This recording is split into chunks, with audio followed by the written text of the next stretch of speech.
मोबाईलच्या जमान्यामध्ये एकमेकांना पत्र पाठवणं हे जणू काळाच्या पडद्याआडच केलंय.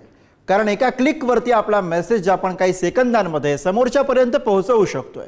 पण आपल्यापैकी अनेकांनी कधीतरी पत्र लिहिलंच असेल आणि त्या पत्रावरती पत्त्यासोबत टाकलेला पिन कोड आता कालबाह्य होणार आहे. कसं ते जाणून घेऊयात पुढारी न्यूजच्या या खास रिपोर्टमधून. पिन कोड नुसता हा शब्द जरी कानावर पडला तरी पत्र डोळ्यासमोर येत नाही का?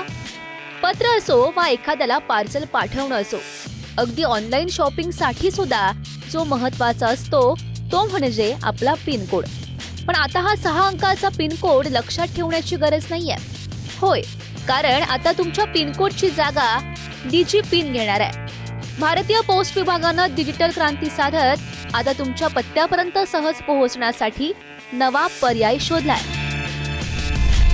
डीजी पिन ही नवीन पत्ता शोधणारी सिस्टीम. पोस्ट खात्यानं IIT हैदराबाद आणि इस्रो सोबत मिळून ही प्रणाली विकसित केली आहे. भारतातील कुठल्याही ठिकाणाची अचूक ओळख डिजिटल रूपात आता करता येणार आहे. या सिस्टीम अंतर्गत देशात 4 मीटर बाय 4 मीटर आकाराच्या भागात विभाजन करण्यात आलंय. प्रत्येक भागाला युनिक ID देण्यात आलाय. हा ID 10 आकडी अक्षरांचा एक कोड असलेल्याला डीजी पिन म्हटलं जातं. हा कोड कुठल्याही जागेच्या लॅटिट्यूड आणि लॉंगिट्यूड वर आधारित असेल.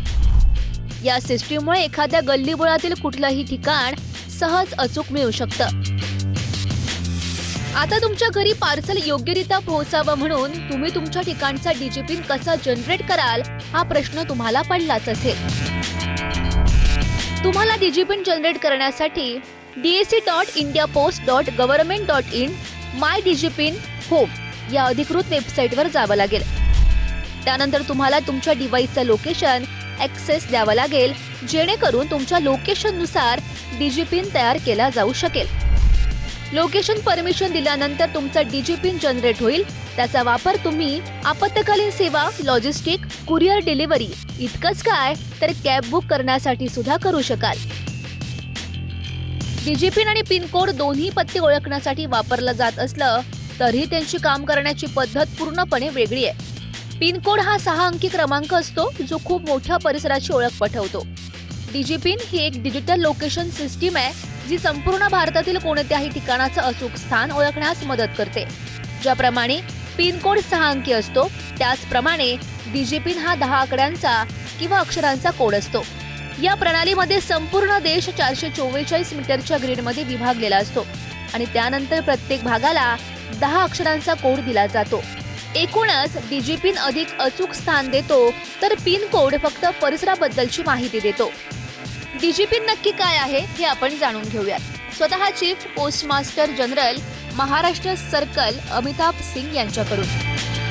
जैसा कि सब लोग जानते हैं कि पिन कोड अब हर व्यक्ति यूज़ करता है, हर ऑर्गेनाइजेशन यूज़ करता है, क्योंकि पिन कोड से पूरे देश को मैप किया गया 1972 से. तो पिछले 5 दशकों से पूरे देश में पिन कोड सभी लोग इस्तेमाल करते हैं.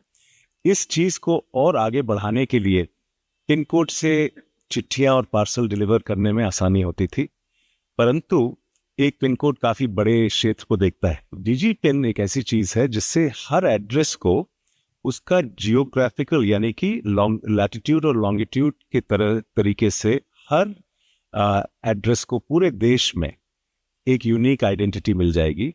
और एक उसकी वजह से चाहे उस व्यक्ति को अपना एड्रेस प्रूफ दिखाना है, अपना कोई लैंड रिकॉर्ड में काम कराना है, या फिर एक ई-कॉमर्स कंपनी को उसको पार्सल्स डिलीवर करना है, उससे आसानी होगी.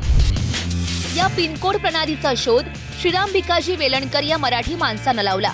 श्रीराम वेलणकर यांनी 15 ऑगस्ट 1972 रोजी पिन कोड ही पद्धत अंमलात आणली.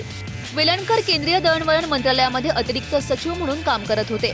तेव्हा सुचलेली ही कल्पना 15 ऑगस्ट 1972 रोजी अंमलात आणण्यात आली. आजच्या काळात ही व्यवस्था चालू आहे. आता टेक्नॉलॉजीच्या जमान्यात अनेक आस्थापनांनी AIचा वापर देखील सुरू केलाय. भविष्यात भारतीय टपाल सेवा देखील अजून अद्ययावत होऊन सेवा देणार आहे. पद्मेश पवार, पुढारी न्यूज, इंडियानामा.